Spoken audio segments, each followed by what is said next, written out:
सभी भक्तों को जय श्री राम। जब महाबली भीम ने रास्ते में देखा एक साधारण बंदर, लेकिन वही बंदर निकले स्वयं पवन पुत्र हनुमान। ये कथा है पांडवों के वनवास के दौरान भीम जंगल में किसी दिव्य पुष्प की खोज में निकले। वह पुष्प द्रौपदी के लिए लाना चाहते थे, जो हवा की झोंके से उनके पास आया था। वह पुष्प हिमालय की घाटियों में मिलता था, जिसे सौगंधिक पुष्प कहा जाता था। भीम अपनी शक्ति पर गर्व करते हुए आगे बढ़ रहे थे। रास्ते में उन्होंने देखा एक बड़ा सा बंदर रास्ते के बीच लेटा है।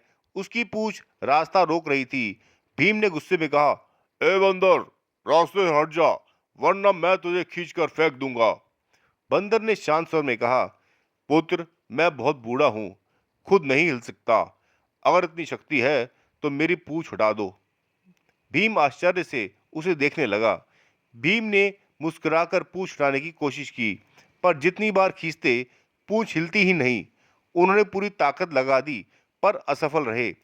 अब भीम को समझ आ गया कि यह कोई साधारण बंदर नहीं। वह झुककर बोले, आप कौन है महात्मन?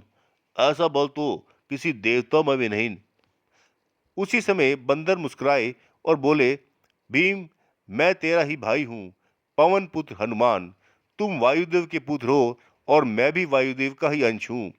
यह सुनकर भीम भाव विभोर होकर झुक गए।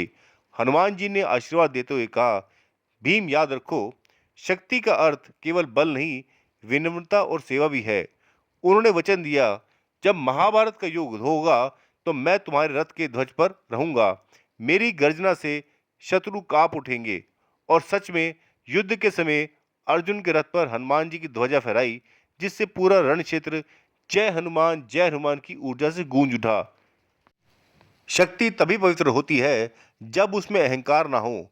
हनुमान जी ने भीम को सिखाया कि सच्चा बल भक्ति और विनम्रता में है। आपको ये प्रसंग कैसा लगा, आप हमें जरूर कमेंट करके बताएं। अगर आप चैनल पर नए हैं तो सबसे पहले चैनल को सब्सक्राइब कीजिए, लाइक कीजिए, शेयर कीजिए और कमेंट करना बिल्कुल भी न भूलें, ताकि आगे भी हम ऐसी वीडियो आपके सामने लाते रहें। इसी बात से विराम लेते हैं। जय श्री राम, जय वीर हनुमान।